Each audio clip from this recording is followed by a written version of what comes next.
Magandang gabi sa inyong lahat mga ka-midnight at isang araw na naman po ang lumipas. Panibagong kwento po tayo ng kabanata sa ating aswang serye na alias Itim na Hunyango, ang pinakamapanlinlang na antingero. At sa ating nga pong nagdaang kwento ay atin pong natunghayan na ang paglabas ng makapangyarihan at malalakas na uri ng kampon na tinatawag ang kanilang mga uri o ang kanilang hierarkiya ng kapangyarihan at kakayahan bilang mga Visconde. Naipamalas ng mga Visconde ang kanilang kapangyarihan kontra dito kila Kulas. Bagamat nabigla ang mga antingero, subalit nagawan pa rin ng paraan nitong sila Fred, maging nitong si Kulas, ang matalo ang ilan sa mga kampon na naroroon habang ang kanilang mga kasamahan ay patuloy na tinatapos ang mga tauhan ng mga Visconde. Dahil na rin sa epekto ng aparato na daladala ni Senyor Ibarra, kaya ito naging posible. Subalit sa pagdating ng punong Visconde na nagngangalang Drago, naroroong nabasag ng tuluyan ang aparato at ang orichalcum. At doon nga ay naipamalas nito ang kanyang nag-uumapaw at kasindak-sindak na presensya na naging dahilan upang mahirapang kumilos ang mga antingerong naapektuhan ng kanyang aura. Dito ay nag-umpisa ng umaksyon o gumawa ng pagkilos itong si Valentina dahil na rin sa natural na reaksyon ng isang vampirang primordial kontra sa isang kampon. Ngunit hindi natinag itong si Drago at ipinantapat dito ang kanyang kanang kamay. Subalit bago pa man mag-umpisa ang laban, lumitaw ang antingerong si Zen. Mga giliw na ka-midnight, itutuloy na natin ang ating kwento at huwag kaligtaan ang pag-like sa kwentong ito, pag-iiwan ng comment at kung bago ka pa lamang sa channel ay mag-subscribe ka na at manatiling updated sa ating mga storya. Wow! Among Zen, mabuti naman at nandito ka na. Sabi ko sa'yo, Paringkolas, hindi tayong e-endyanin yan ni Among Zen. Baka nandyan lang yan na mamasyal. Sos, ikaw ngayon nagsabi na baka hindi tayong matagpuan niya ni Paring Zen at nag-teleport tayo patungo doon sa komunidad nitong si Mang Conrad. Uy, Paring Zen, paano mong nalaman na naririto kami? Paano kami nahanap? Hindi ba nakakalito yung mga daanan dito sa dungeon? Isa pa, paano mong naramdaman yung presensya namin dito? Hindi ba nasa ibabaw ka? Sabi nga ni Filomena hindi niya alam kung saan ka nagpagala-gala. Teka nga, close na ba kayo ng bruha na yon? Mabuti naman, Zenat. Naaabutan mo pa kami. Mag-iingat ka. Iba ang isang yan. Tila yata siya ang pinuno ng mga Visconde, mga matataas na uri ng kampon. At ang presensya niya pa lamang ay nagawa ng maapektuhan ang aming mga pagkilos. Kamusta ang kalagayan sa itaas? Tila yata naging abala ka sa mga nagdaang oras. Pasensya na kayo kung pinag-antay ko kayo. May mga kinailangan lamang tapusin. Pero huwag kayong mag-alala at naririto na ako. Mukha yatang seryoso ang mga kampon na tapusin tayo. Mismo ang pinuno nila ang naririto. Sino naman ang isang yan? Kasamahan niyo din ba? Aba oo, yan si Paring Zen. Alam mo, pumapangalawa lang yan sa kapugian sa akin at kagalingan. Palaging abala sa buhay kung ano-anong pinaggagawa. Papetiks-petiks pa habang abala kami dito. Nagbabanjing-banjing doon sa taas. Pero mabuti na lang at umabot siya dito. Bakit? Huwag mong sabihin na dadagdagan mo yung singil sa amin dahil sa naririto siya. Anong akala mo sa akin? Mukhang pera. Hindi ba? Ganon naman talaga. Ibig ko lamang malaman dahil iba ang dating ng kanyang presensya. Iba ang kanyang aura. At nakita niyo naman siguro, nabasag ang ginagawang sumpa niyang si Drago sa ating kapaligiran. Nawala ang epekto na pumipigil sa ating pagkilos nang lumitaw yung binatang yan. Kaya naman tinatanong ko kung sino siya. Malay ko ba, nakakampi niyo din? Tahimik itong si Drago at ang kanyang mga kampon na naroroong kasamahan niya na nakatitig lamang dito sa binata. Itong si Drago naman ay tinitingnan ang labi ng kanyang kampon na kanang kamay na naroroong bumagsak na lamang dahil sa pag-ataking ginawa nitong si Zen. Napapaisip itong si Drago dahil nga sa ang kanyang kanang kamay ay isa sa pinakamakapangyarihang kampon na kilala niya. Walang sino mang antingero ang kayang basta-basta na lamang pabagsakin ito at kahit pang makipaglaban ito sa kanya ay mahihirapan siya at alam niyang magtatamo siya ng pinsala. Subalit napapaisip siya kung papaanong sa isang iglap bago pa mang lumitaw si Zen ay nagawa niyang tapusin ang kampong ito. Hoy, ikaw! Mukha yatang seryoso ang kapangyarihan at kakayahang tinataglay mo. Hindi katulad ng mga naririto, mga duwag. Magsabi ka nga, ano ang kailangan mo at bakit kang nakikialam? Bingi ka ba? Ang sabi ko, hindi ko hahayaan na sino man ay makialam at saktan ng mga kasamahan ko. Obvious ba? Malamang mga kaibigan ko to. Isa pa, anong ginagawa mo sa altar na yan? Bakit kang nakaupo dyan? Napansin mo pala ang altar na ito. Wes, yaman din lamang na natanong mo na. Pagbibigyan kita dahil nasa loob na kayo ng silid ng ritual at ang altar na ito ay nag-aantay na lamang sa dugo ng mga birheng kasamahan nyo. Pero huwag kayong mag-alala dahil maaari ko naman kayong isama. Isang pagkakamali binata na pumasok sa silid na ito. Dahil hanggat naririto ako, hindi na kayong makakalabas pa. Ako ang tanging may karapatan at kakayahan upang utusan ang buong dungeon, upang paganahin ang lahat ng proteksyon nito at harang maging ang mga pinto na nagsasara. Dito na kayong mabubulok. Doon ay unti-unting umangat ang dalawang kulay pulang tila bang poste na sa ibabaw nito ay tilang may lalagyan ng kung ano. Isang sisidlan na likha sa itim na metal at naroroong bigla na lamang itong nag-apoy ng kulay asul. Matapos iyon, marahang nagtipon ang mga kampon na kasamahan nitong si Drago. Lumapit sa kanya at naroroong nilaslas ang kanilang mga pulsuhan. Pinatulo ng mga ito ang kanilang mga dugo sa pundasyon ng dalawang posting pula at naroroong tila bang nagliwanag ito at makikita ang gumagapang na malaugat na uri ng liwanag mula sa paanan nito patungo sa tuktok at sisidlan. Dito, ang kulay asul na apoy ay bigla na lamang naging kulay pula. Nakahanda na ang mga sisidlan. Ang mga puso na lamang ng mga birhen ang aking kailangan. Binata, sigurado ka bang gusto mo akong kabanggain? Bakit hindi mo na lamang isuko ang mga dalagang kasamahan mo? Maging ang vampira na yan. At baka hayaan ko pa kayo na magkaroon ng mabilis na kamatayan at hindi nang maharap sa mga paghihirap na maaari kong ibigay sa inyo. Umpisahan na. Huwag kayong patitinag sa lalaking yan. Nagawa ko nang mairehistro ang kanyang kapangyarihan at kakayahan sa aking isipan. Ang doming ito ay tutulong sa inyo upang mabasa ang mga susunod na galaw ng mga antingerong naririto.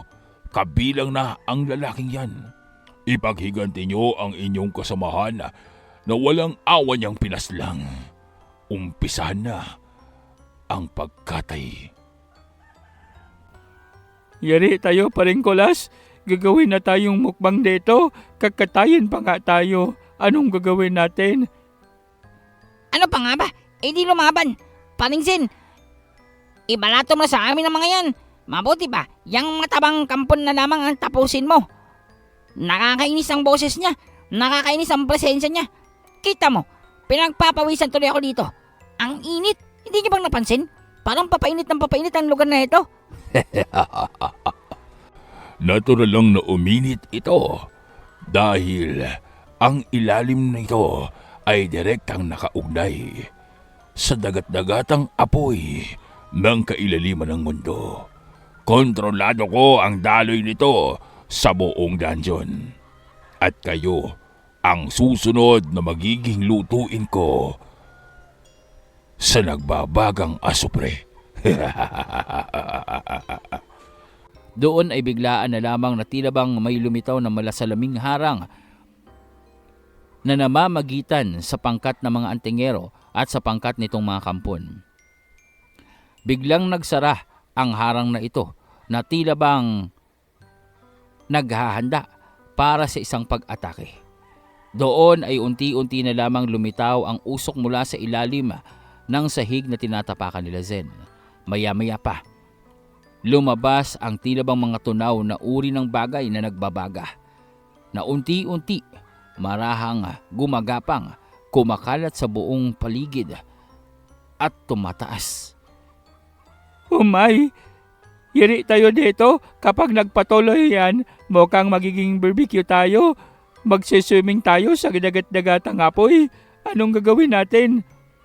Tusong isang yan. Naglagay siya ng harang na namamagitan sa atin at sa kanya upang mapanood kung mamamatay tayo dito. Hindi tayo maaring magpadala sa kanyang taktika. Hindi tayo maaring maglaro sa kanyang plano at mga kamay. Kailangan nating maapula ang pag-ataking ito.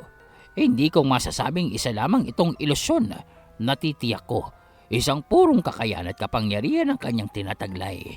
Bilang pinuno ng mga Biskonde, walang duda. Tila yatang matagal na nilang pinaghahandaan ang pag-akyat patungo sa kastilyo ng mga Primordial. At ang ganitong taglay na kapangyarihan ay kahindik-hindik at kailanman hindi natin gugustuhin na makalabas ito sa mundong ibabaw. Iho, anong plano mo? Oo nga, Zen. Alam kong meron ka ng matibay na plano para dito sa mga kalabang ito. Oo nga, Zen. Galingan natin. At saka sabihin mo ako ng pinaplano mo, wag mo nang sarilinin pa yan. Spit it out, baby. Wow! Bigla na lang nagbago yung atmosfera pagdating lamang ng lalaking yan. Ganon ba kayong kabilib sa kakayahan niya? Hindi nyo nakita yung mga pag-espada-espada ko sa mga kalaban? Teka nga, Gurang, sino ba talagang lalaking yan? Ano bang nalalaman natin tungkol sa lalaking nakakaharap natin ngayon, Lahat ng pag-asang alam mong gamitin, ibigay mo sa kanya, Babalong. Wow! Lahat ng pag-asa? Bakit? Ano siya? Propeta? Bahala ka kung anong gusto mong paniwalaan. Ngunit, ang lalaking yan ang magdadala ng milagro upang baliktarin ang sitwasyon natin dito. Kaya kung ako sa'yo, huwag ka ng mga haspang lumaban at panoorin mo na lamang ang gagawin niya. Tiyak na may matinding planong nakaamba at nailatag na ang lalaking yan. Ayos to. Among Zen, sabihin mo na sa amin, ano ba talaga ang plano mo para matalo siya? Lahat ay nakaabang at nag-aantay sa mga susunod na sasabihin nitong si Zen. Lahat sabik na malaman kung ano nga ba ang gagawin nilang pag-atake upang mapuksa ng tuluyan itong kanilang mga kaharap na katunggali.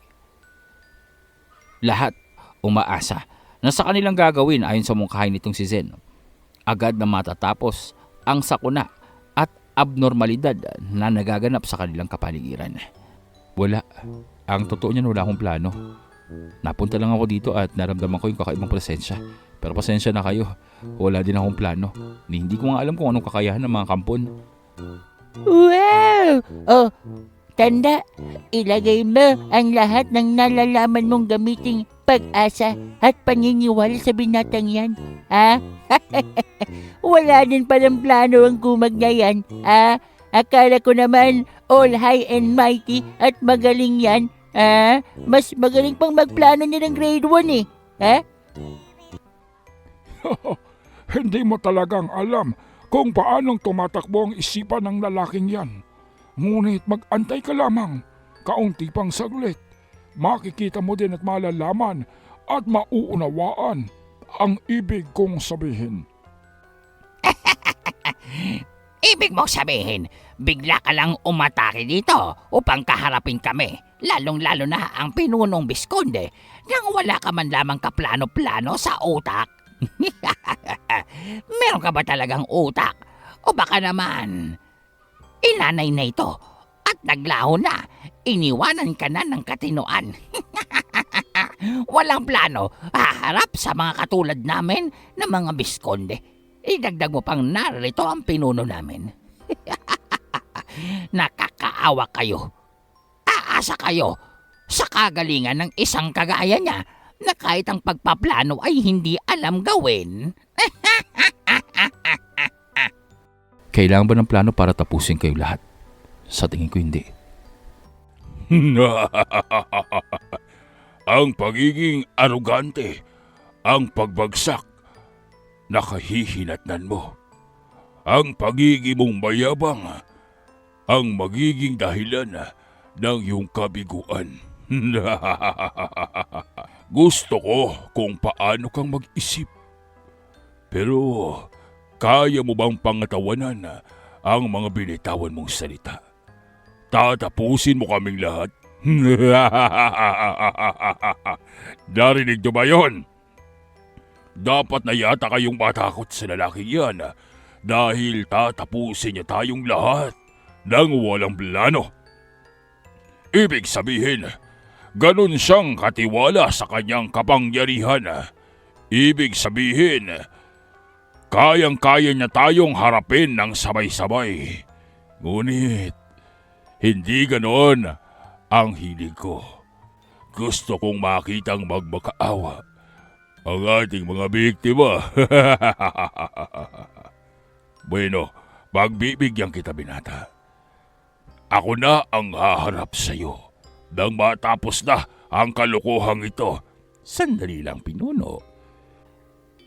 Hindi naman yatang nararapat na mag-aksaya kayo ng inyong panahon at atensyon para sa isang kagaya niyan na bigla na lamang sumulpot na parang kabote dito sa ating silid ng ritual. Bakit hindi mong hayaan na ang mga nararitong kasamahan natin ang kumaharap sa kanila?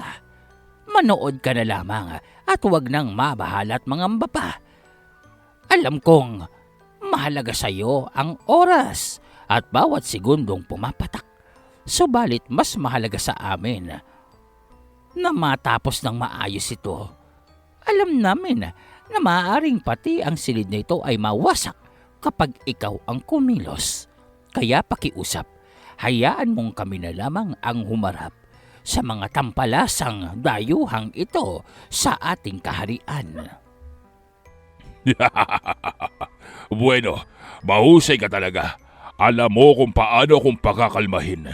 Pues, pagbibigyan ko kayo. Binata, mapalad ka. Nasa katinoan ang pag-iisip nitong aking kasamahan. Tama nga naman. Ayaw nating mawasak agad ang buong silid na ito nang hindi pa tayong nagkakalaya sa selyo't sumpa na inilagay ng mga primordial na yun. Ahaba pa ang buhay niyo kung gayon. Pues, manonood ako dito. Ipakita niyo sa akin, aking mga kasamahan, ang inyong kapangyarihan. Ipatikim niyo sa mga antingero na yan ang pagkadismaya, takot, na mas gugustuhin na lamang nila ang mamatay, ang magkaroon ng mabilis na kamatayan. Doon ay makikitang itinusok nitong si Drago ang dulo ng kanyang hawak-hawak na tila bang tungkod. Bahagya itong lumubog sa sahig at maya-maya pa, nagliwanag ng kulay pula ang buong kapaligiran. Makikita ang mga pulang apoy sa paligid na naroroon sa mga pader at naroroong nailantad sa kanila ang engranding altar kung saan sinasabing sa oras na mailagay ang mga puso ng mga birhen, mag-uumpisa itong gumana upang sirain ang sumpa o selyo na inilagay ng mga vampira upang hindi silang makalabas sa dungeon na iyon. Ang altar na ito ay binuo sa napakatagal na panahon. Iginugol ni Drago at ng kanyang mga kasamahan ang kanilang oras, karunungan at kapangyarihan upang mabuo ang nag-iisang altar na wawasak sa depensa ng mga vampira. Tila bang sa gitna nito, ang malakristal na sisidlan ay kakikitaan ng espesyal na uri ng likido sa loob at ng isang puso na para bang nag-aantay lamang na sayaran makatikim muli ng dugo. Tuyong-tuyo ang itsura nito na para bang matagal nang tumigas at naging bato. Subalit makikita ang mga nagdurugtong na tubo dito, ang mga ugnayan ng mga aparato. Makikita ang tila bang buhay na uri ng makina na likha sa napakaraming nilalang na nabiktima ng mga kampon. Wow! Ano ang isang yan? Parang halimaw. Nakakatakot naman. Tingnan mo, oh. Parang natutulog ng Moonstar. Oo nga. Anong isang yan, Sir Ed? Bakit parang pakiramdam ko? Makina pero parang hindi. Parang may buhay. Parang halimaw. Tsaka tingnan niyo yung nasa gitna, oh. Yung nasa kristal. Hindi ba't parang puso yun? Napakalaking puso naman yan. Sa tingin ko, hindi yan basta-bastang altar lamang. May buhay ang isang yan at nag-aantay lamang na muling tawagin at pukawin.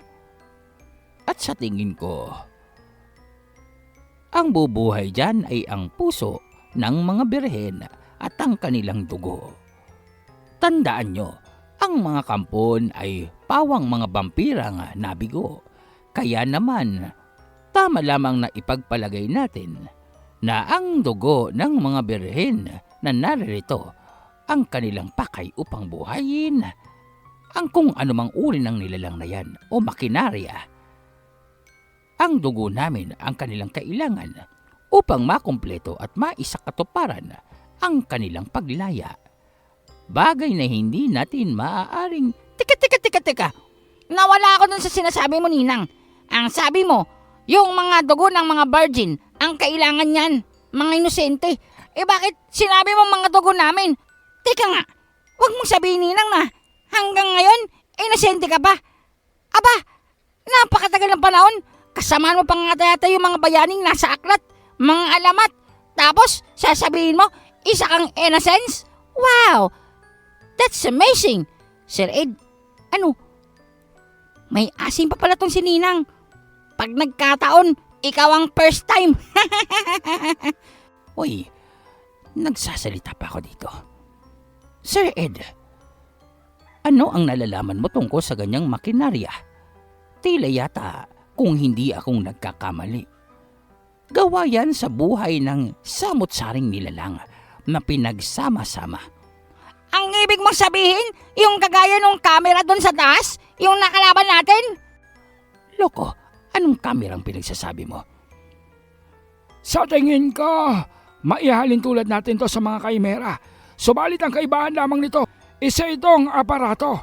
Samantalang mga nilalang na nakalaban nitong si Fred sa itaas, ang mga tinatawag na kaimera, ay maihalin tulad sa mga buhay na uri ng nilalang. Ngunit ang kanilang prinsipyo ay pareho. Naglalaman sila ng kakaibang kapangyarihan at kakayahang hindi natural para sa mundo ng mga tao. Oo, mukha yatang makinarya ito upang sirain ang kung anuman na ginawang harang ng mga vampira dito sa dungeon na naging dahilan ng pagkakapigil sa mga kampon upang makalabas. Animoy isang napakalaking uri ng buhay na bagay o nilalang ang makinaryang gagamitin ng mga kampon upang wasakin ang selyo ng mga primordial. Maaaring sabihin na isa itong halimaw, isang malaking uri ng halimaw, parang isang malaking utak na sa gitna ay may malakristal o salamin na bagay bilang sisidlan. Ang lahat ng ito ay nakaugnay sa dalawang pulang poste na may parabang napakalaking mga mangkok sa ibabaw nito na nag-aapoy ng kulay pula at asul. Matapos iyon, Tila bang tumunog ito ng isang nakakabinging tunog. At pagkatapos ay nagsara ang lahat ng mga lagusan at pintuan sa kanilang kapaligiran. Dito nang opisyal na mag-uumpisa ang pagtugis sa kanila ng mga kampon. Ngayong sarado na ang lahat ng tarangkahan. Ngayong wala na kayong daraanan papapalabas dito. Pasensya na kayo. Ito na ang oras upang kami naman ang umakyat sa itaas. Ang inyong pagbagsak dito, ang inyong sakripisyo, gamit ang inyong mga buhay, ay hindi malilimutan ng lahat ng mga kampon. Walang kung ano-ano ay sumalakay na lamang ang tatlo sa mga kampon na animoy uri ng mga assassins o mamamaslang dahil sa bilis nilang kumilos. Ang kanilang mga sandata ay nagmula sa kanilang mga kamay na para bang maihahalin tulad sa mga tipaklong. Matatalim. Mabibilis ang pagkilos nito at naroroong inatake itong si Zen, maging itong si Valentina. Ngunit daglian naman ang naging reaksyon ng katawan nitong si Zen at naroroong biglang lumabas ang puting general na aswang upang harangin ang ginawang pag-atake ng tatlo. Malakas ang mga kampon, maging ang puting general ay napapaatras sa kanilang pag-atake. Maging ang kapangyarihan nitong puting general ay naroroong tila bang kayang tanggapin nang hindi silang napipinsala. Bagamat makikita na oo at nasusugatan sila at napipinsala ang kanilang pisikal na katawan, mabilis lamang itong naghihilom at nanunumbalik.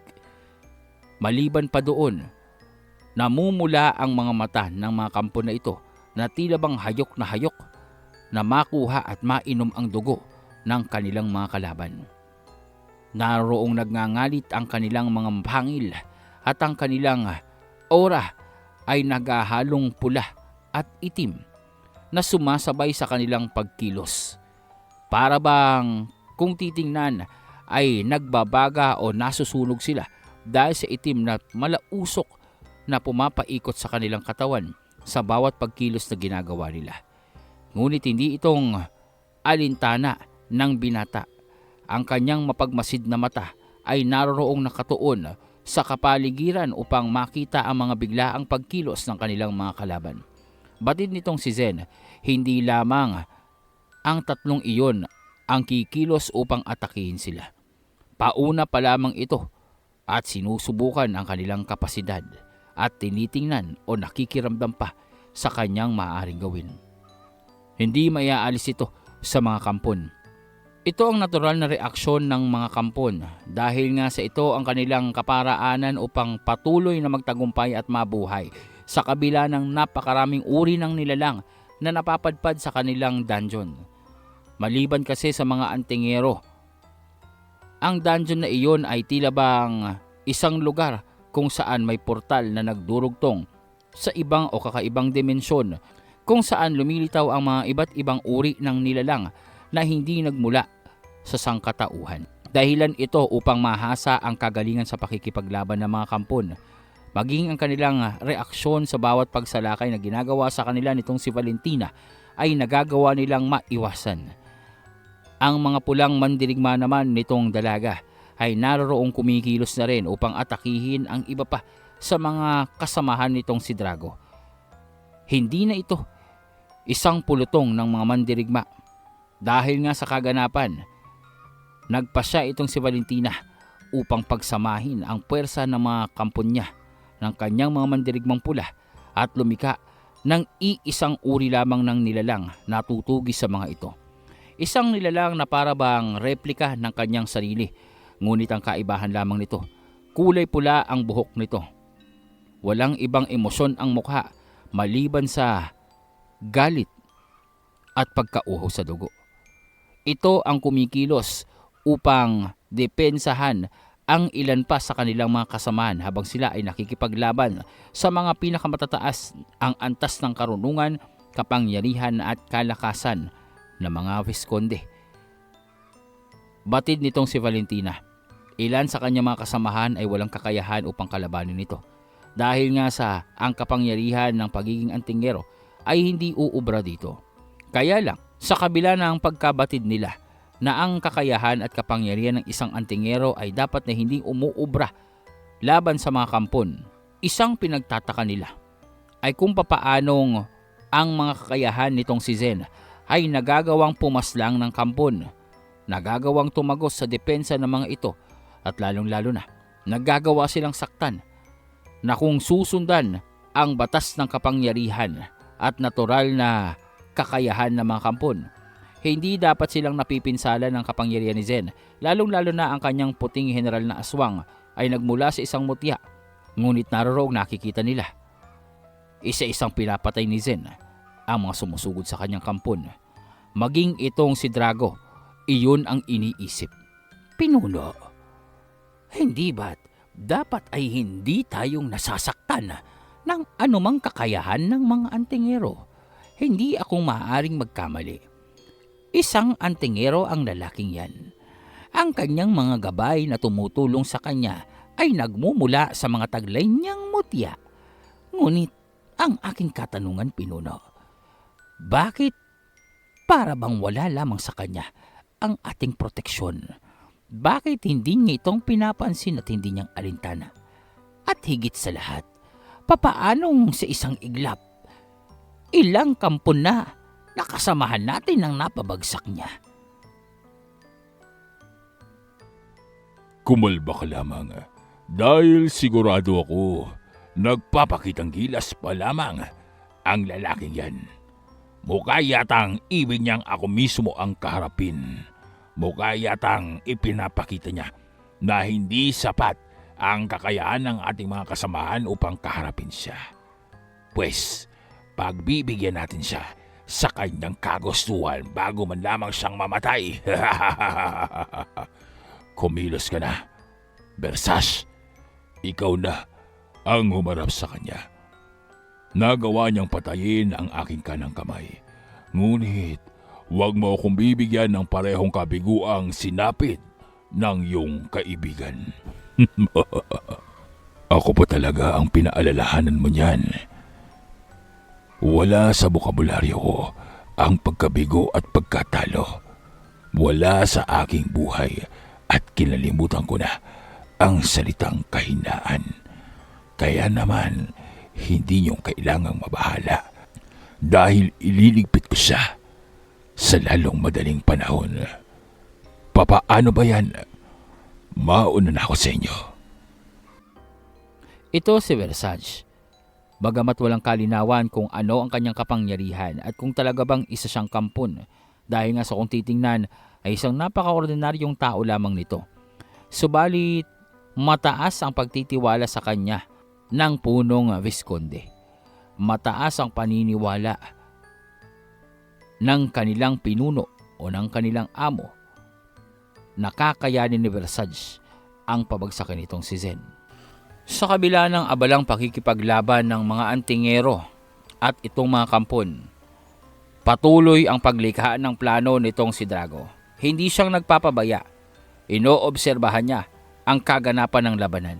At dahil nga sa nakikita niyang tila bang alanganin ang kanyang pangkat, tila bang isa-isang napapabagsak ang mga matataas ang antas ng karunungan bilang Visconde, naroong nag-umpisa itong si Drago upang tawagin ang kanyang kapangyarihan mula sa silid na iyon, upang tawagin ang puwersang naroong nakatago sa makinaryang nasa harapan ng lahat. Ang purong kapangyarihan ng pinuno ng Visconde ay naroong mamamalas na ng mga antingero. Hindi magpapabaya itong si Drago. Alam niya, sa bawat oras na lumilipas, naaaral ng mga antingero ang kanilang kakayahan at kahinaan. Kaya naman ibig niya nang tapusin ito bago pang mahuli ang lahat. Ibig niya nang makalaya sa dungeon. Nangangati na ang kanyang kamay sa pagtapos kay Vladimir.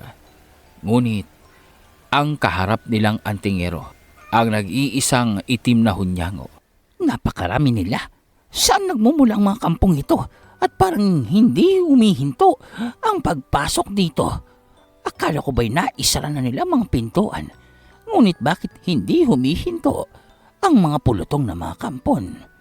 Dahil nagmumula ito mismo sa likod ng altar na kinauupuan ng kanilang pinuno.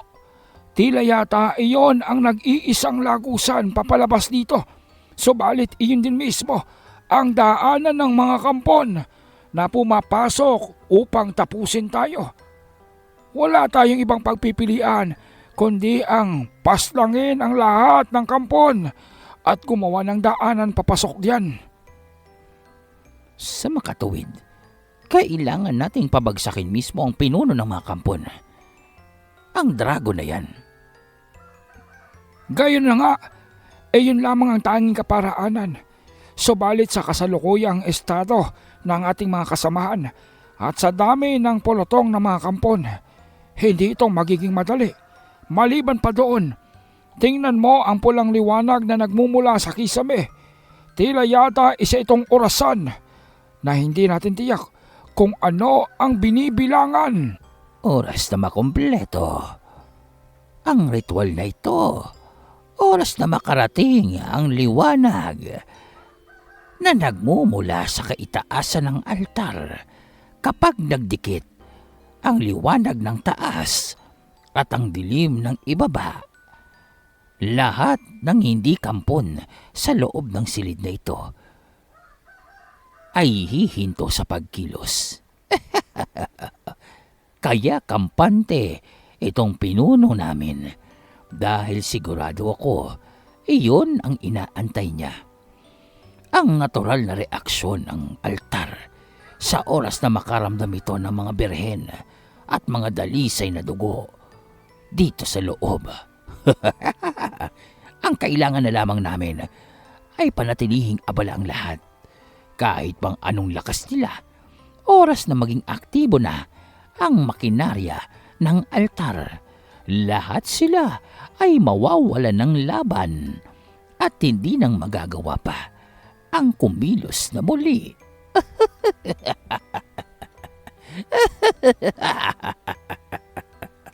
Paring Kulas, parang kaninang ganun lang din to Yung parang kinakap tayong bese, parang pinapatagal lang nila ang paninitili natin.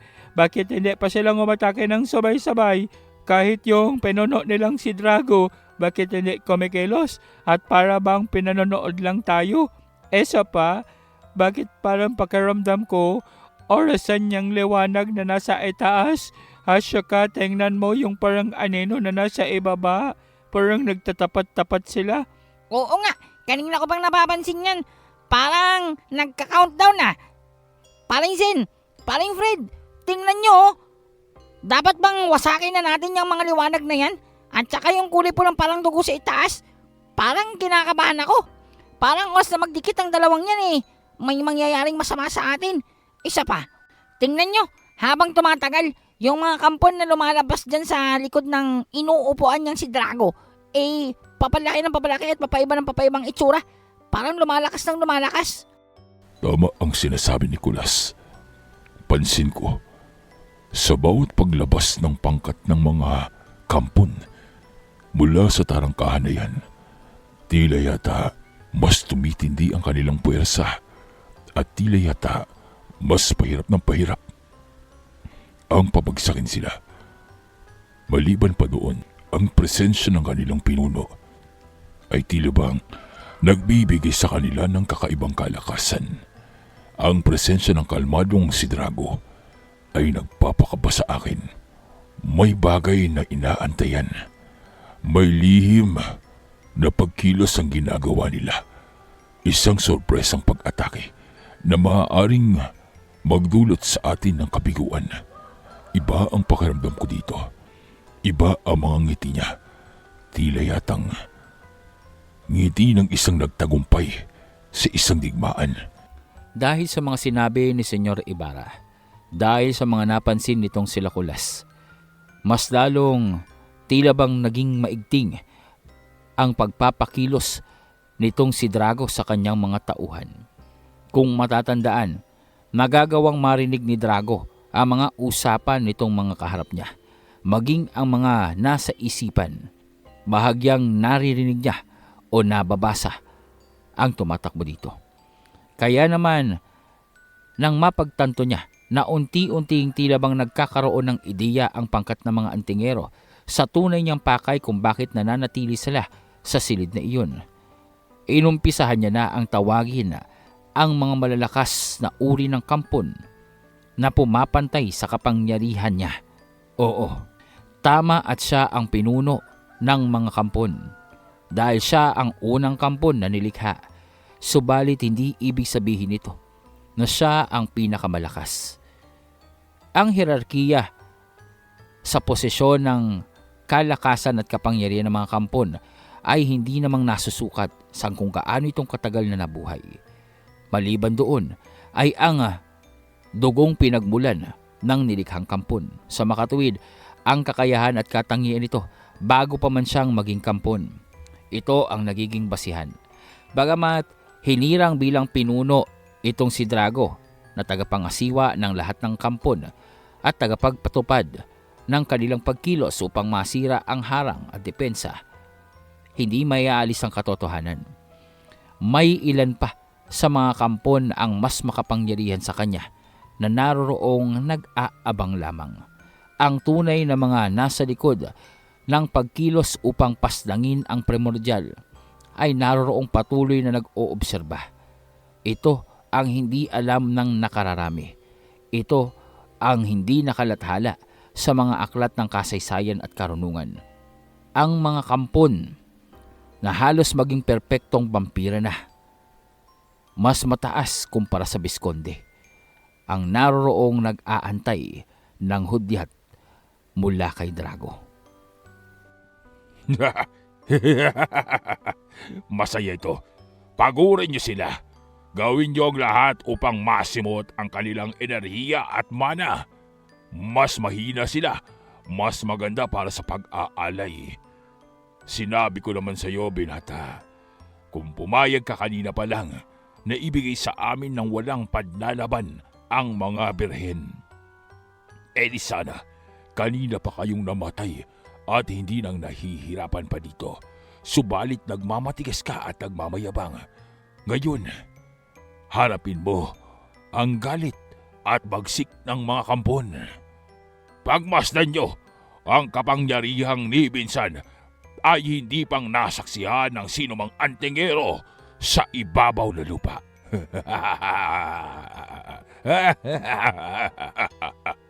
Ang kapangyarihang ito ay nagmumula sa hawak niyang relika.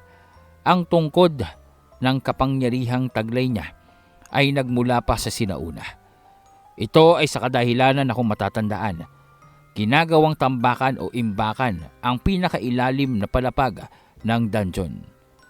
Ang mga nauna pa dito kay Vladimir ay ginamit iyon o taguan ng kanilang mga sandatang nilikha at kabilang na dito ang baston o tungkod na hawak-hawak ni Drago. Bagamat walang natural na kapangyarihan si Drago na maikukumpara sa mga primordial, subalit ang taglay niyang tungkod ay tungkod na ginamit pa ng ninuno ni Vladimir. Ito ang kamalian ng mga naunang primordial nang dahil nga sa ginamit nilang bodega, imbakan ng mga mahalaga at makapangyarihang relika. Ang silid kung saan nabibilang ang bilangguan ng mga kampon. Maliban pa doon, iba pa sa mga matataas na uri ng kampon ay nagtataglay din ng mga relika, mga buhay na sandata na kanilang nilinang upang ariin ng lubos ang kapangyarihan nito at kakayahan. Ito na ang mga sumunod na lumabas mula sa tarangkahan sa likod ng altar. Lumitaw ang 4 na kampon. 2 dito ay animoy mistulang mga babae at ang 2 naman naglalaki ng katawan ng mga lalaki. Kagaya ng nauna, magagandang uri ng nilalang ito na maihahalin tulad kay Valentina maging kay Vladimir. Halos hindi mong iisipin na isa itong kampon. Mas tamang isipin na isa itong vampira o primordial dahil na rin sa kanilang katangian. Ang eleganteng nagkukulay pula at gintong mata nito ay naroroong nakatitig lamang sa mga dalagang berhen. Naaamoy nila ang manamis-namis na dugo ng mga babae na nagpapatakam sa kanila. Naaamoy nila ang takot sa mga ito, lalong-lalo na ang pangamba sa kanilang mga buhay. Hindi lamang para sa kanilang mga sarili, kundi sa kanilang mga kasamahan na nakikipaglaban sa pagkakataong iyon. Kabilang na dito si Officer Gwen. Dahil kung matatandaan, hindi dapat siyang naroroon at nagpumilit lamang na maisama. Walang kakayahang espiritual itong si Gwen. Wala siyang katangian na kagaya ng mga antingerong kasamahan niya. Sa makatuwid, isang purong pagkain lamang ang tingin sa kanya, isang alay para sa kanilang paglaya. Lahat ng mga dalagang naroroon dahil nga sa dalisay ang kanilang mga puso at ang kanilang mga dugo ay nakatakda upang maging alay, sakripisyo para sa kanilang paglaya. Sinugod ng apat na itong si Fred at si Zen. Dalawa laban sa isa. Magkasabay na kumikilos na para bang mga kambal ang pangkat ng mga kampon. Ang kanilang mga sandata ay naroroong nagagawang tumagos sa depensang harang nitong si Fred. Naroroong nababasag nila ang dibinong kalasag na inihaharang o inilalagay nitong si Fred sa paligid ng kanyang mga kasamahan. At maliban pa doon, ang pag-ataking pinapakawalan ng apat na ito sa kabila ng katotohanang naisasangga o naiiwasan ito ng bahagya ng mga antingero. Para bang may epektong tila yatang may ibang epekto ito na kahit hindi tumama sa kanila ng direkta, nakakatanggap ng pinsala itong sila Fred. Nakakatanggap sila ng sugat mula sa tila bang hangin na matalim na kasunod ng pag-atake, paghiwa, pagsuntok, maging ang paglapit lamang sa kanila ng mga kampon. Hindi maunawaan ito ng pangkat ng magkakaibigang antingero. Hindi nilang batid ang uri ng kakayahang ginagamit ng mga kampon. Nakikita nila ang kulay ng mga ora nito. Nakikita nila ang bawat pagkilos. Subalit, ang mga relikang taglay nito ay hindi saklaw ng kakayahan nitong si Lakulas, maging nitong si Fred, upang makita kung ano ang tunay na epekto. Ito ay sa kadahilanan na ang mga angking sandata ng mga kampon ay tila bang naging parte na ng katawan nito. Nababalot na ito ng proteksyon na naglilimita sa kakayahan ng mga antingero at may karunungan sa buhay na salita upang matagos ng kanilang paningin. Sa madaling sabi, halos tila invisible na para sa kanilang mga mata ang epekto ng mga relikang taglay ng mga pangunahing mandirigma ng kampon. Nagmistulang 4 na malalaking muog ang mga kampon na ito na naging dahilan upang maging mas maingat ang mga antingero. Naroroong napahinto maging itong si Nonoy, Tibor at Minandro sa kanilang ginagawang pagsalakay sa mga kampo na naroroong gumagapang papunta sa kanila nang maramdaman nila na tila bang nag-uumpisang magpakawala ng pagyanig ang katawan ng 4 na ito. Ang aura na nagmumula sa kanilang katawan ay labis ang bigat dahilan upang maski na ang hangin sa kapaligiran nila ay tila bang magbaga, manginig at naroroong namumuo ang mga pagkidlat sa kanilang kapaligiran. Nag-uumapaw ang puwersa mula sa mga buhay na relika na marami ng nilalang ang napaslang. Sa dami ng karanasan nito sa pagkitil ng buhay, nahulma ang isang napakadilim na mga sandata na nagsusumigaw ng kamatayan sa sinumang tamaan nito. Sabi ng haba, puro salita lamang ang lalaking yan. Ngunit ngayong nasaksihan niya na ang tunay na kapangyarihan ng mga kampon. Ngunit ngayong nasaksihan niya na ang tunay na kapangyarihan ng mga kampon. Tila yata nababahag na ang kanyang buntot.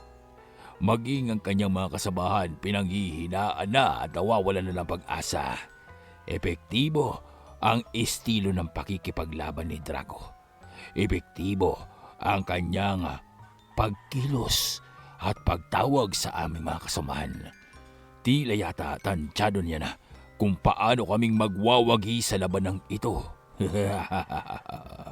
Nakakainis lamang at kinailangan niya pang pukawin ang mga natutulog na uri ng kampon. Ngayon, hindi na namin mapipigilan pa mga ito. Oras na kumawala sila sa silid, hindi na namin masasabi pa kung saan silang magtutungo at kung hahabulin nila ng direkta ang liwanag na nagmumula sa kaibabawan. Labis ang kagalakan ng mga kampon. Ang tapang nila ay naroroong namumuo at solido. Sugatan na itong sila Kulas.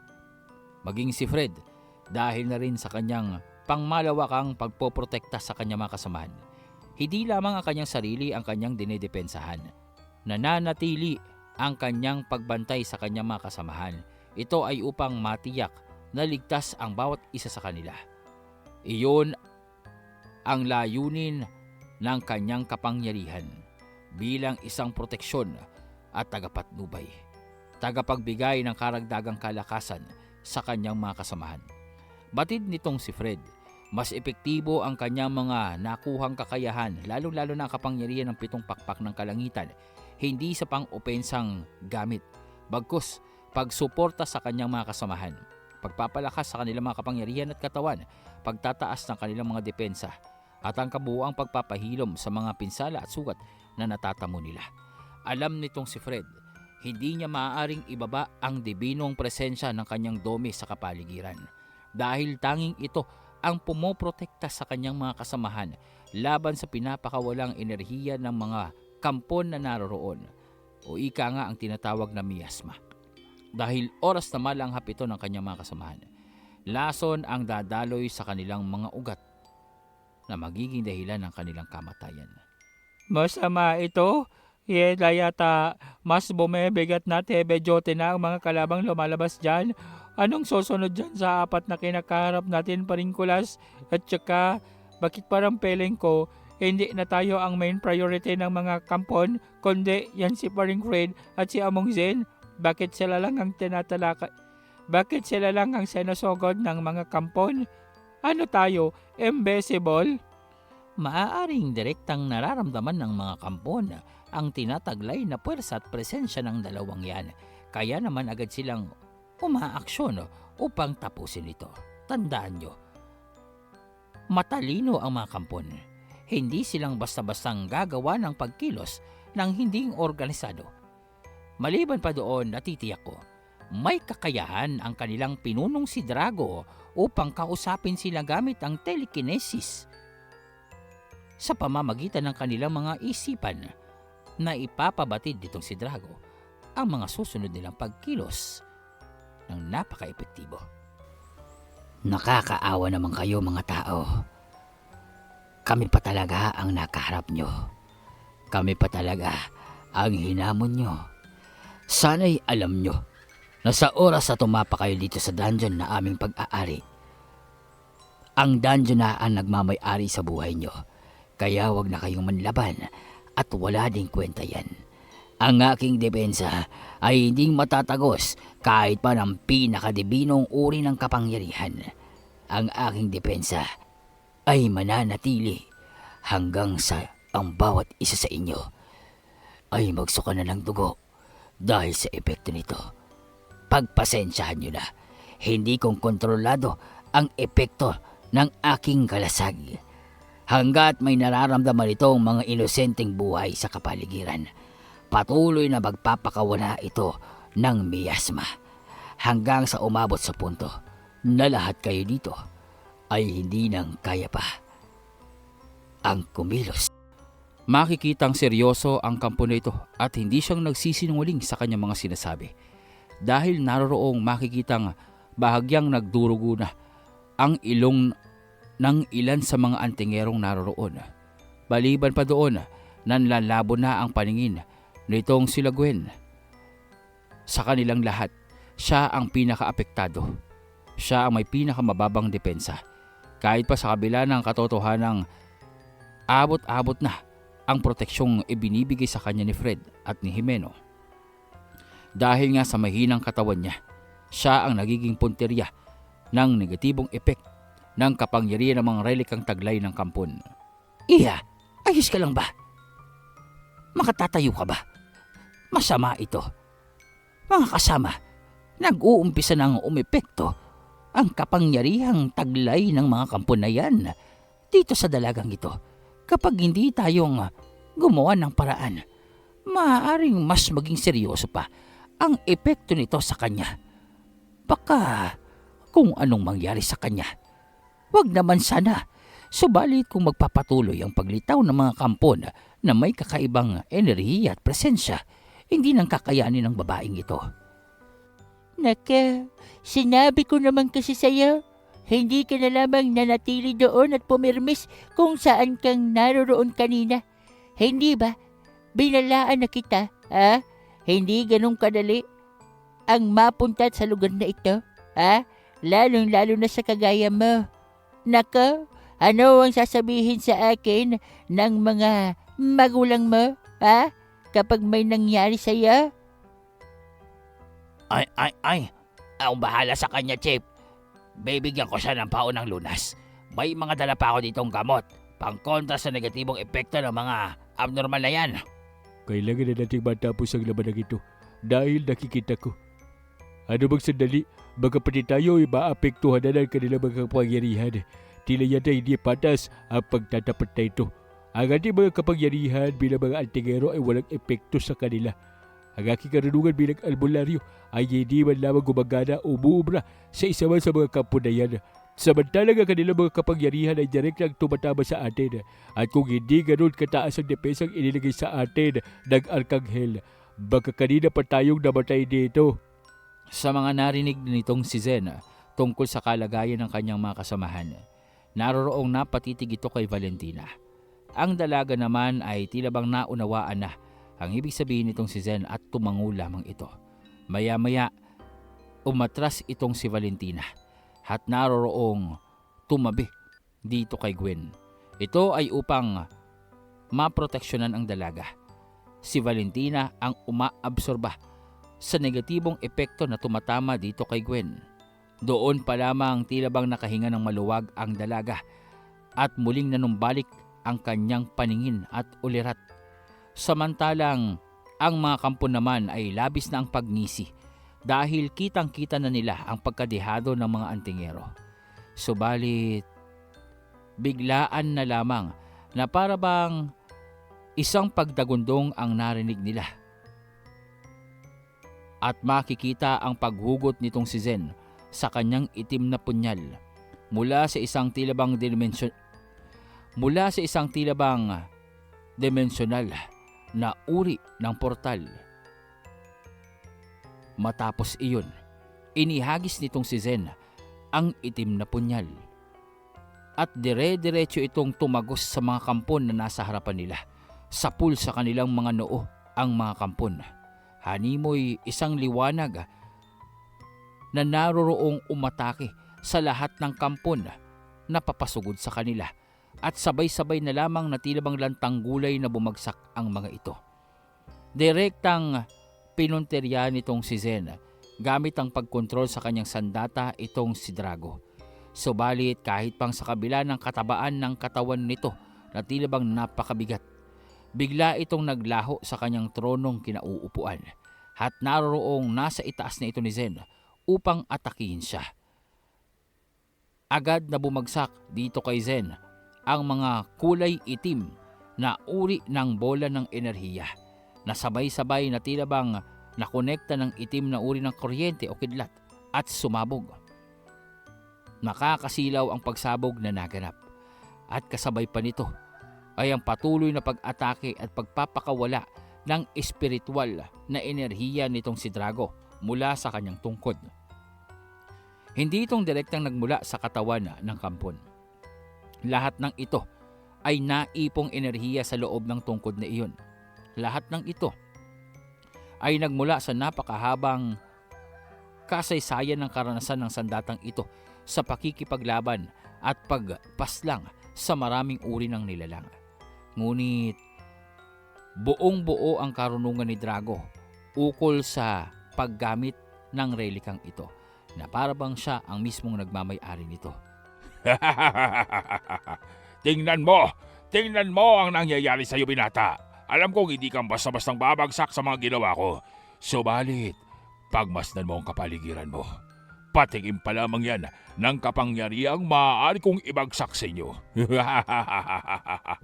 Papaano kang Teka, nasaan siya? Sino bang kinakausap mo dyan? Nasobrang ka na yata sa katabaan. Kahit pang katawan mo, hirap na hirap ka nang dalhin. Kung patuloy kang aasa sa kagamitang daladala mo, sinasabi ko sa iyo, taba, hindi magtatagal, babagsak ka sa harapan ko. Napakabilis ng pagkilos niya. Sing bilis ng kidlat ang ginawa kong pag-atake. Bakit parang nagawa niya pa itong iwasan ng Bakit parang agad niya itong naiwasan at hindi man lamang siya nagtamo ng anumang pinsala mula sa ginawa kong mga pag-atake? Teka lang. Ano itong nararamdaman ko?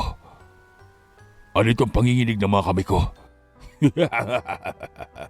Nananabik ako.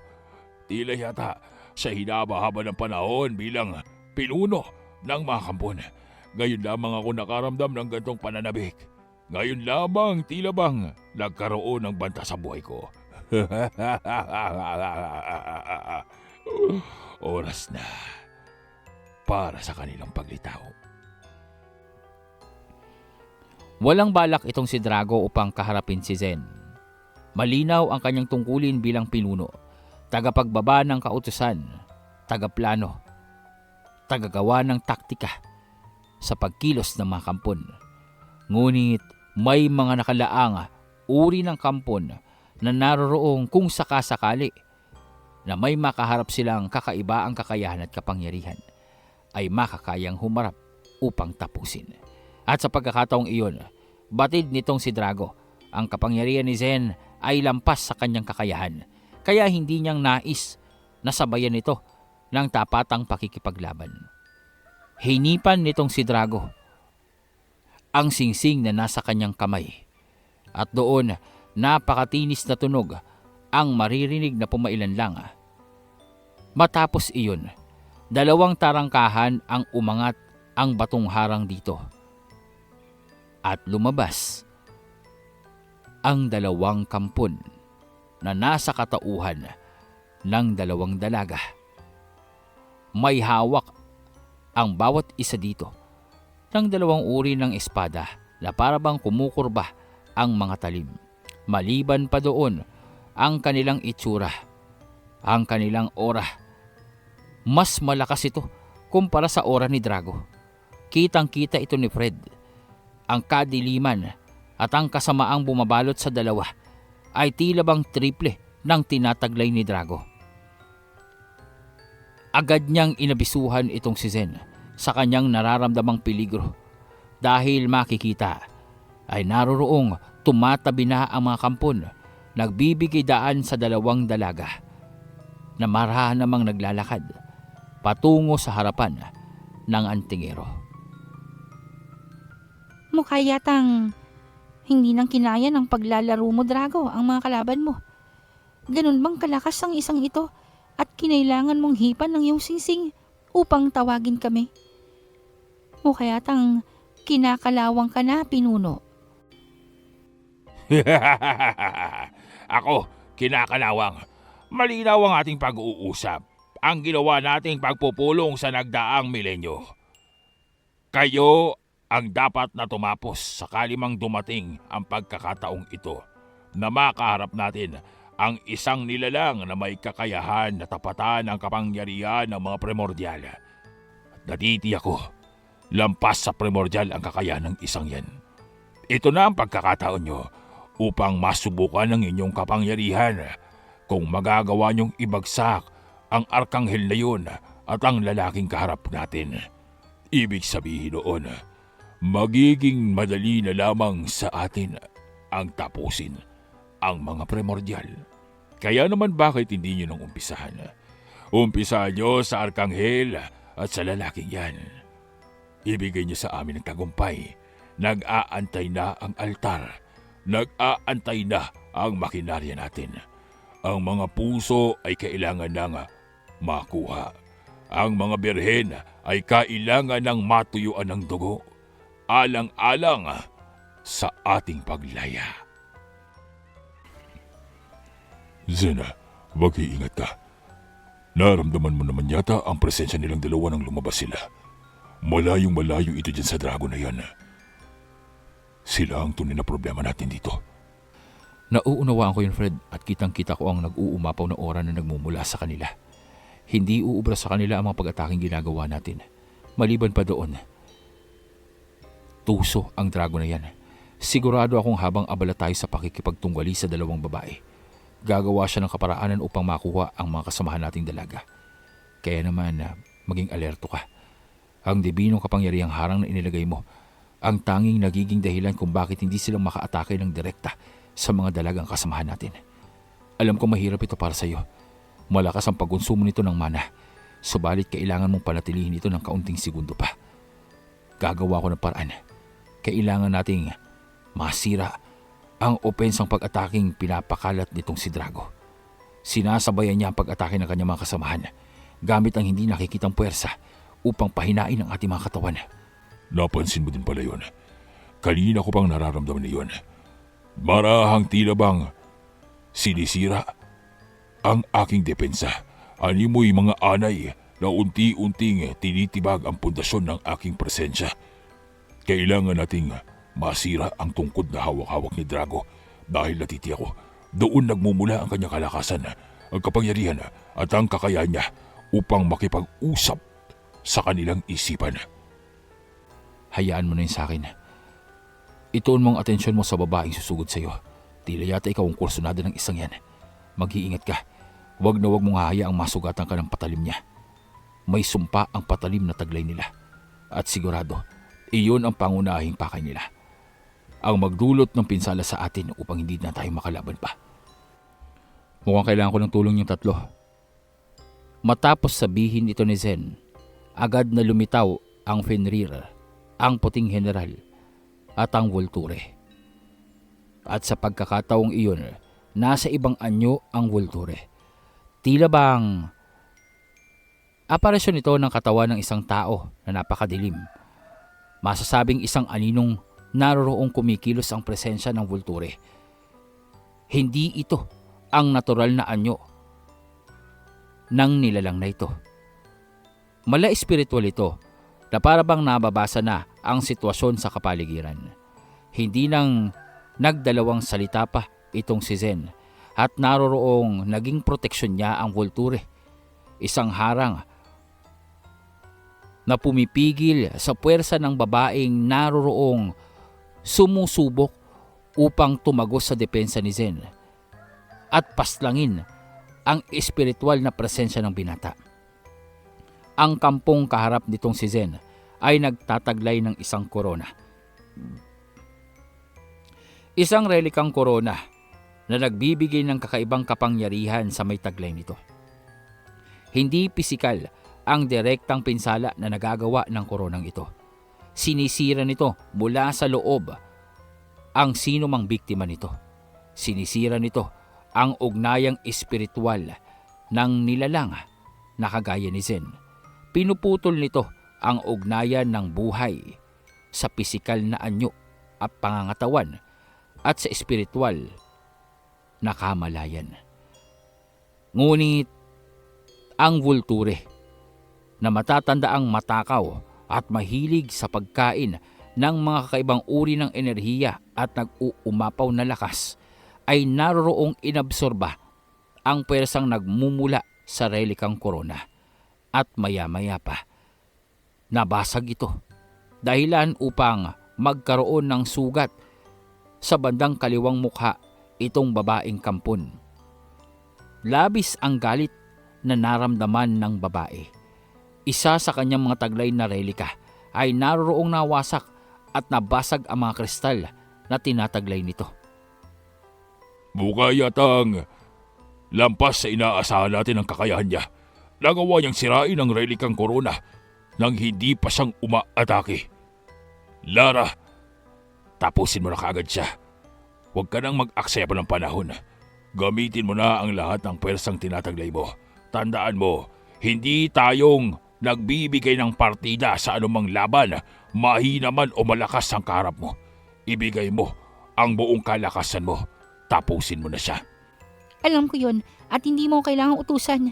Sinira niya ang maganda kong mukha. Ngayon, pagbabayarin ko siya. Babalatan ko ang pagmumukha niya. Habang nagsasalita itong si Zen ay inihagis nitong babae ang kanyang espada. Tumama ito sa puso ng binata. Ngunit parang usok na naglaho itong si Zen. At naroroong tumama sa tagiliran ng babae ang isang napakalakas na sipa. Aray ko, ang sakit nun!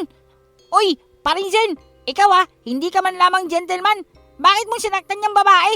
Abay, kawawa naman, tingnan mo, namutla tuloy. Paring Kulas, lahat naman sila dito maputla ang etsura. Nakalimutan mo yata mga kampon sila. At saka, bakit bang kumakampi ka dyan sa babae? Ang akin lang naman, bakit niya sinasaktan niyang babae? Pwede namang patayin niya na lang ng direkta para hindi niya nang pahirapan pa. Tingnan mo yung sandata kamunti ka na akong tamaan dito. Kung hindi pa ako nakaiwas, di tinamaan yung tenga ko. Ano kayang uri ng relika to? Tingnan mo, nagliliwanag yung gitna ng talim. Naroroong para bang kumikilos ng kusa ang relikang sandata na inihagis ng babaeng si Lara.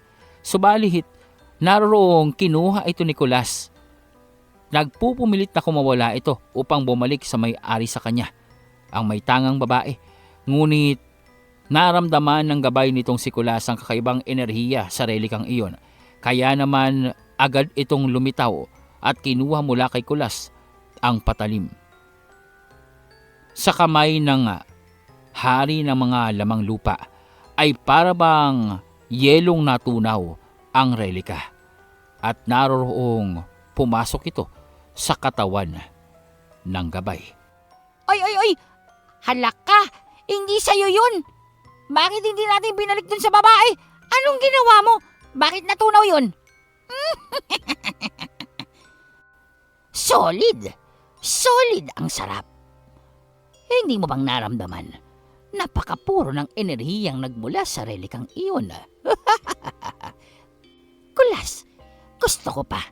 Mukha yatang ang mga tinataglay ng mga kalaban nyo ay mga teknolohiyang nagmula sa aking panahon. Ang mga enerhiyang nasa loob ng kanilang mga sandata ay nagmula sa kristal ng aming bayan. Gusto ko to. Mukha yatang mabubusog ako dito. Anong isang yun? Kinain niya ang sinumpang relika? Totoo ba ito? Nako, kawawa ka naman. Nawala yung kutsilyo mo. Bakit ba naman kasing inihagis mo? Magbabayad kayo, mga tampalasan. Pinagkakatuan nyo kami. Ngayon, papatayin ko kayong lahat. Mula sa magandang itsura ng babae, naging napakarami ng galamay nito. Para bang isang halimaw na naroroong maging ang katawan ay may mata. Ang kampong ito ay isa sa mga tinatawag na espesyal na uri dahil isa itong halimaw na kayang magpalit ng anyo kapag ninais niya. Ngunit sa pagkakataong iyon ay ipinakita niya ang kanyang tunay na itsura, ang tunay na pagkakakilanlan. Isang kampon na napakarami ng mga mata at galamay. Nakapandidiri kung titingnan ito. Naroroong makikita ang bunganga nito na naglalabas ng kakaibang itim na likido. Ang pangil nito na napakahahaba na naroroong tumatagos sa kanyang bibig. Maliban pa doon, ang tila bang lasong berde na umaalingasaw mula sa kanyang katawan. Makikita na nilamon nito ang kanyang relika. At doon nga ay kumilos ng napakabilis, hindi patungo kay Zen, kundi patungo dito kay Kulas, patungo sa mga kababaihan. Nawala na sa katinuan ang katapat nitong si Zen na si Lara. Ito ay sa kadahilanan na kalahati ng kanyang puwersa ay nakapaloob sa mga sandata niya. Sa makatuwid, ang kamalayan niya ay naroroong kasamang nilamon ng gabay ni Kulas, dahilan upang mawala at maglaho ang konsentrasyon nito at katinuan. Tanging isang mabangis, mabalasik at mapaminsalang halimaw na lamang ang kanilang kaharap. Mukha yatang dahil sa paglamon ng gabay nitong si Kulas sa relikang sandata ng babaeng kampon, naglaho ang kanyang katinuan. Mag-iingat kayo! Mapaminsala ang kanyang mga pag-atake mula sa mga berdeng likido at hangin! Ngunit isang napakahabang kampilan ang tumagos sa kanyang ulo at bumutas dito. Nagmula ito sa kakayahan nitong si Zen. Nagmula ito sa mga dimensional na portal. Kakayahan na nagmula sa bersyon ng Zen na nagmula sa panahon ng Haring si Zed.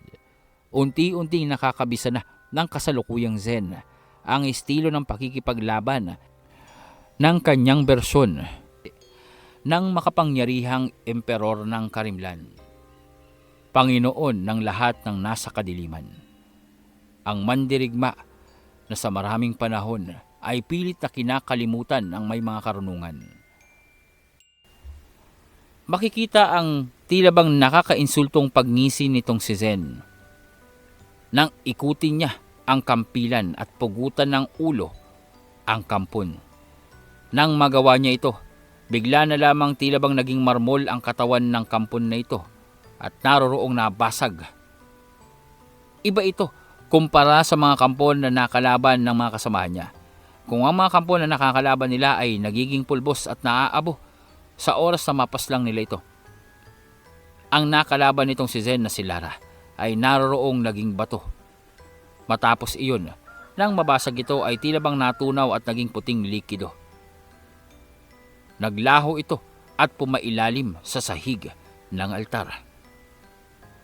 Matapos iyon, nakarinig sila ng muling pagtunog mula sa singsing nitong si Drago, at muling nagbukas ang tarangkahang bato. Doon ay makikitang muli na lumabas itong si Lara. What? What is the meaning of this? May kapatid yung pangit na yun? Bakit parang magkakamukha sila? Ano ito? Anong nangyayari?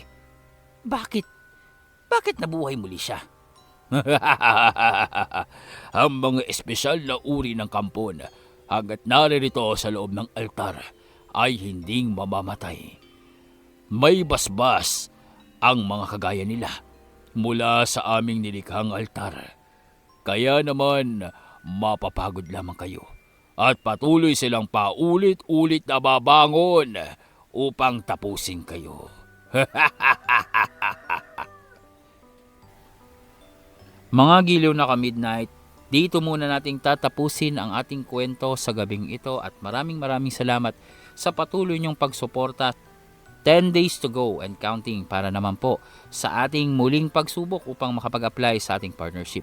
Kaya naman po, wala nang bibitaw pa at patuloy nating subaybayan at abangan ang ating mga kwentos sa gabi-gabing pag-a-upload natin. Patuloy nating subaybayan ang ating mga kwento dito sa Midnight DJ Tagalog Horror Story.